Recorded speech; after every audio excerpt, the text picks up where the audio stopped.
নমস্কার, আমি অর্পিতা। আপনারা দেখছেন নিউজ প্রাইম টাইমস।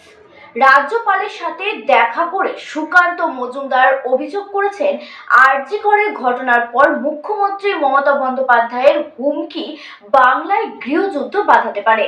রাজ্যপালকে বাংলায় শান্তি ফেরাতে অনুরোধ করেছেন তিনি। মুখ্যমন্ত্রীর সম্প্রতি মন্তব্যে বাংলাদেশের জমায়েতের মতো বিপজ্জনক বলে উল্লেখ করেছেন সুকান্ত। সেই সঙ্গে জিন্দালের মামলা এবং ছাত্র আন্দোলন দমনের কড়া সমালোচনাও করেছেন। এই প্রসঙ্গে বিস্তারিত জানতে চোখ রাখুন নিউজ প্রাইম টাইমসে। নাকি রাজনীতি করছে, দেখুন তৃণমূল যে জায়গায় পৌঁছে গেছে, তৃণমূল নিজেদের স্বার্থ ছাড়া, ক্ষমতা চেয়ার ধরে রাখা ছাড়া তৃণমূলের আর কোনো দ্বিতীয় কোনো লক্ষ্য নেই। সেটা রাষ্ট্রপতি কেন, সবার কথাতেই তো মনে হবে যে রাজনীতি চলছে, কিন্তু আদপে রাজনীতিটা মুখ্যমন্ত্রী করছেন। মুখ্যমন্ত্রী তার এই নোংরা রাজনীতিতে বাংলার মানুষের নরক যন্ত্রণাকে আরো বাড়াচ্ছেন। ছেলে মেয়ে নেই, ফলে সন্তান হারানোর কষ্ট তিনি কি করে বুঝবেন? এই বিষয়ে আমি কিছু বলতে চাই না, আমি কাউকে ব্যক্তিগত আক্রমণ করতে চাই না। বলছি, অসংখ্য বিভিন্ন ক্ষেত্রে মুখ্যমন্ত্রীর যে বক্তব্য গতকালে, তার বিরুদ্ধে সুপ্রিম কোর্টের এক আইনজীবী তিনি এফআইআর করেছেন দিল্লিতে, বিনীত জিন্দাল নামে ব্যক্তি।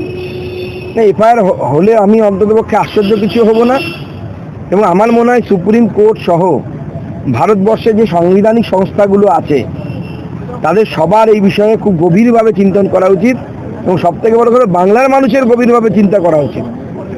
আপনার মুখ্যমন্ত্রী যদি বলে যে আমি অসমকে আনস্টেবল করে দেবো, আমি মণিপুরকে আনস্টেবল করে দেবো, উত্তরপ্রদেশকে আনস্টেবল করে দেবো, আমার মনে হয় এটা দেশদ্রোহিতার সামিল, এবং মাননীয় মুখ্যমন্ত্রীর বিরুদ্ধে দেশদ্রোহিতার মামলা হওয়া উচিত।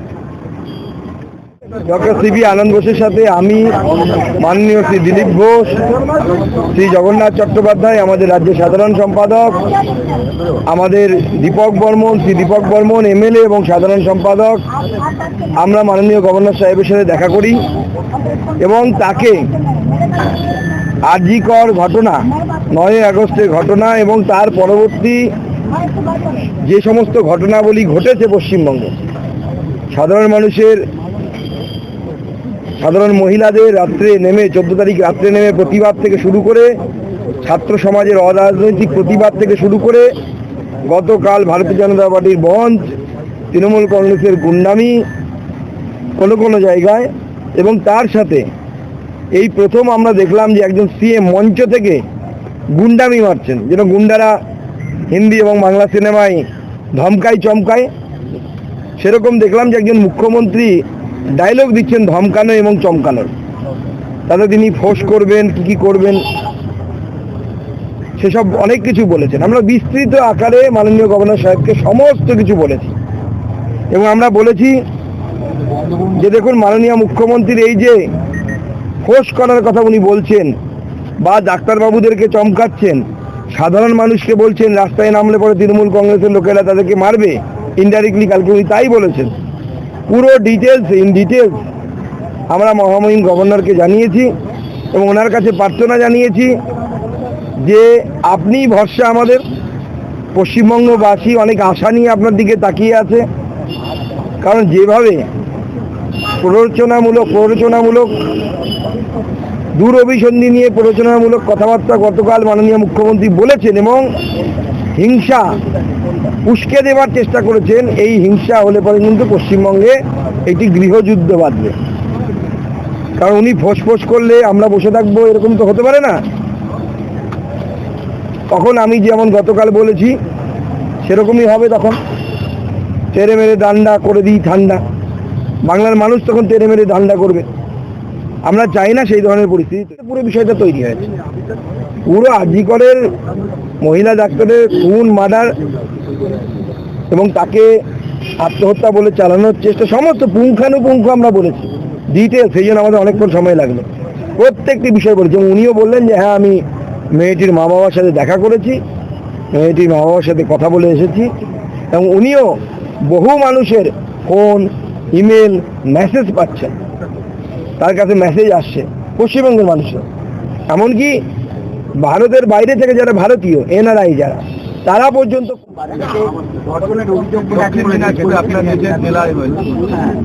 হ্যাঁ, তৃণমূলের এক যুব নেতা আমার জেলাতে, তৃণমূলের এক যুব নেতা আমার জেলাতে এক আদিবাসী মেয়েকে ধর্ষণ করেছে, আদিবাসী নাবালিকাকে ধর্ষণ করেছে। পার্টি ম্যাটার না, ম্যাটার হচ্ছে আপনার যে সিস্টেমটা চলছে, ল অ্যান্ড অর্ডার সিস্টেম চলছে।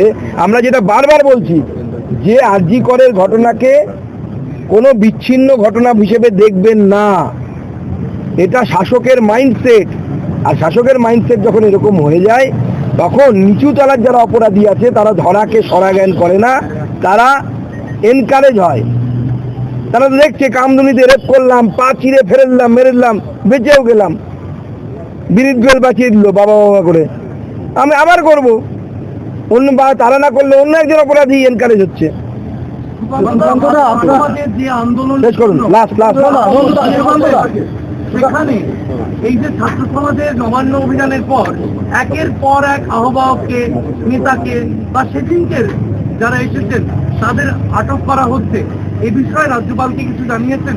আমরা মহামহিম রাজ্যপালকে বলেছি যে গণতান্ত্রিক আন্দোলন যদি পিসফুল হয়, শান্তিপূর্ণ হয়, তার উপরে কেউ কোনো রকম ব্যবস্থা নিতে পারে না, সরকারও ব্যবস্থা নিতে পারে না। এরকম একটি স্ট্যান্ডিং ভার্ডিক সুপ্রিম কোর্টের আছে।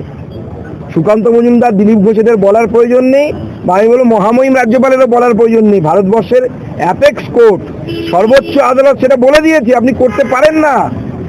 কিন্তু তবুও এই রাজ্য সরকার যেভাবে দমন পীড়নের নীতিতে চালাচ্ছে এই রাজ্যকে, আগামী দিনে এটা যদি বুমেরাং হয়ে যায় এবং এখানে যদি মাননীয় মুখ্যমন্ত্রীর পরিস্থিতি খারাপ হয়ে যায় যে তাকে যেন রাজ্য ছেড়ে পালাতে না হয়, সেরকম পরিস্থিতি কিন্তু তৈরি হতে পারে। কে অভিযোগ করেছে? এটা যারা ধর্নায় বসে আছেন অরাজনীতিক, তারা তাদের মতো করুন। যেমন আমি পলিটিক্যাল পার্টির প্রধান হয়ে আমি বলে দিতে পারি না যে কিভাবে আর অরাজনৈতিক আন্দোলন হবে, তাদেরও সেরকম অধিকার নেই এটা বলা যে বিজেপি কিভাবে আন্দোলন করবে। আমরা আমাদের মতো আন্দোলন করছি, আপনারা আপনাদের মতো আন্দোলন করুন।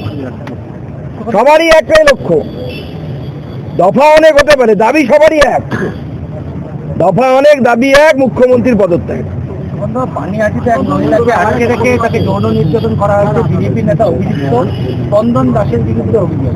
যদি বিজেপি নেতাকে গণপিটুনিও দেওয়া হয়েছে, বিজেপি নেতা যদি করে থাকে, আমি পুলিশকে বলবো উপযুক্ত ব্যবস্থা নিতে। নর্মালি এক্ষেত্রে যদি কোনো অপরাধীকে ধরে আপনারা 5টা বাড়ি দেন পেছনে, একে 10টা দেবেন, এবং আমরা পার্টি থেকেও তাকে বের করবো যদি প্রমাণিত হয় তিনি এই কাজ করেছেন। আমরা এই ধরনের অপরাধীদেরকে কোনো রকম প্রশ্রয় দিই না। মহিলা সুরক্ষা, মহিলাদের সম্মান, মহিলাদের dignity, the foremost and the utmost important thing to us.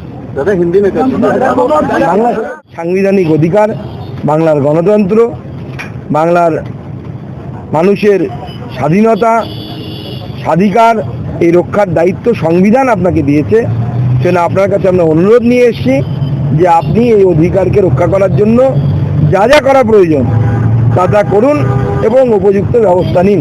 সুকান্তদা, যা যা করা প্রয়োজন মানে রাষ্ট্রপতি শাসন কি দাবি করলেন? দেখুন,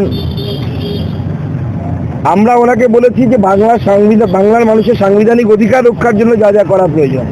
এবার কী করা প্রয়োজন সেটা তো সংবিধান অনুসারে উনি ঠিক করবেন এবং ওনার উপরের লোকেরা ঠিক করবেন। আজকে মহামান্য রাজ্যপাল দিল্লি যাচ্ছেন, দিল্লি গিয়ে উনি কথা বলবেন, পরবর্তী সময়ে সমস্ত কিছু দেখে ঠিক হবে। আজকে তো বাংলার পরিস্থিতি দেখে সবাই চিন্তিত। স্বয়ং প্রধানমন্ত্রী বলেছেন, মহামহিম রাষ্ট্রপতি যিনি কোনো বলেন না তিনি পর্যন্ত বলতে বাধ্য হয়েছেন। একজন সিনিয়র অ্যাডভোকেট সুপ্রিম কোর্টের, যাকে গোটা ভারতবর্ষ চেনে, যিনি বলেন যে আমি প্রথাগতভাবে বা নীতিগতভাবে 356 ধারার বিরোধী, কিন্তু মনে করি পশ্চিমবঙ্গে এমন একটি রাজ্য সেখানে 356 ধারা হতে পারে।